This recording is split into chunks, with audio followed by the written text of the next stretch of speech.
नमस्कार दोस्तों, मेरे चैनल में एक बार फिर से आप लोग का स्वागत है। दोस्तों, मैंने पिछली वीडियो में भारत की स्वतंत्रता के प्रथम आंदोलन के बारे में विभिन्न इतिहासकारों की जो टिप्पणियां थी, उनके जो विचार थे वो किस प्रकार के थे, वो मैंने आप लोगों को बताए थे। आज मैं बात करूंगा कुछ और भारतीय इतिहासकारों की जो स्वतंत्रता प्राप्ति के बाद अपने विचारों को व्यक्त करते हैं और इस प्रथम स्वतंत्रता के आंदोलन के बारे में उनके क्या व्यूज़ हैं, उनके क्या विचार हैं, उसकी बात आज मैं करूंगा। तो आप अंत तक इस वीडियो को जरूर देखना और अगर चैनल सब्सक्राइब नहीं किया तो जरूर कर लेना, ताकि हर रोज़ आपको ये वीडियोस मिलती रहें। तो चलिए मैं स्टार्ट करता हूँ। भारत की स्वतंत्रता प्राप्ति के बाद भारतीय इतिहासकारों की जो सोच रही है इस स्वतंत्रता संग्राम को लेकर, जो 1857 में हुआ था, वो क्या रही है। तो देखो दोस्तों, इसमें बहुत सारे इतिहासकार शामिल हैं, जिसमें सुरेंद्र नाथ सेन, रमेश चंद्र मजूमदार, शशि भूषण चौधरी और पूर्ण चंद्र जोशी कुछ महत्वपूर्ण इतिहासकार हैं जो इस बारे में अपने विचार व्यक्त करते हैं। तो मैं पहले बात करता हूँ एस.एन. सेन की। एस.एन. सेन ने भारत सरकार के कहने पर 1857 नामक पुस्तक लिखी। ठीक है, ध्यान देना इस बात पर कि किसने? एस.एन. सेन ने। इस पुस्तक में वो अपना लॉजिक देते हैं कि भले ही राष्ट्रीय संग्राम इसे ना कहा जा सकता, परंतु इसे सैनिक विद्रोह की संज्ञा देना बहुत गलत है और सरासर गलत होगा, क्योंकि ये कभी भी और कहीं भी केवल सैनिक तक सीमित नहीं रहा है। अर्थात 1857 का जो संग्राम रहा वो सैनिकों तक ही सीमित नहीं रहा है। अवध में यह एक जन आंदोलन बन गया था, जहां के देशभक्तों ने अपने राजा तथा राज्य के लिए संघर्ष किया। ये एस.एन. सेन अपनी पुस्तक 1857 में लिखते हैं। एस.एन. सेन अपनी इस पुस्तक में आगे बताते हैं कि भाई ठीक है, ये जो सैनिक विद्रोह था, अर्थात ये जो 1857 की क्रांति थी, ये भले ही सैनिकों तक सीमित न रही हो, फिर भी वे यानी कि सेन जो हैं वो अवध के विद्रोहियों को स्वतंत्रता का अग्रणी नहीं मानते, क्योंकि वे राष्ट्रीय तथा व्यक्तिगत स्वतंत्रता की भावना से अनभिज्ञ थे। ये एस.एन. सेन अपनी इस पुस्तक में लिखते हैं।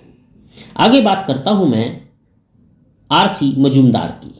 भारत सरकार ने आर.सी. मजूमदार को 1857 के विद्रोह का इतिहास लिखने के लिए नियुक्त किया था, परंतु सरकारी समिति से उनकी अनबन हो जाने के कारण उन्होंने यह कार्य करने से इनकार कर दिया और स्वतंत्र रूप से अपनी एक पुस्तक उन्होंने लिखी। इस पुस्तक का नाम है the sepoy mutiny and the rebellion of 1857। ये जो पुस्तक है ये आर.सी. मजूमदार ने स्वतंत्र रूप से लिखी और 1857 की इस रिबिलियन के बारे में जो पुस्तक उन्होंने लिखी, ये 1957 ईस्वी में प्रकाशित हुई। तदंतर उन्होंने अपने तर्कों को उन अध्यायों जो उन्होंने भारतीय विद्या भवन की पुस्तक British paramountcy and Indian renaissance part 1 के लिए लिखे लेख में और अधिक विस्तार पूर्वक स्पष्ट किया है।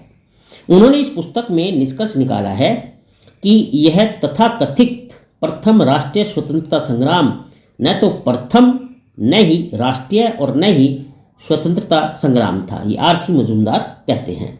मजूमदार ने इस विद्रोह का क्रमबद्ध इतिहास नहीं लिखा है, बल्कि इसके विषय में कुछ भ्रांतियां दूर करने के उद्देश्य से कुछ तथ्य सामने रखे हैं।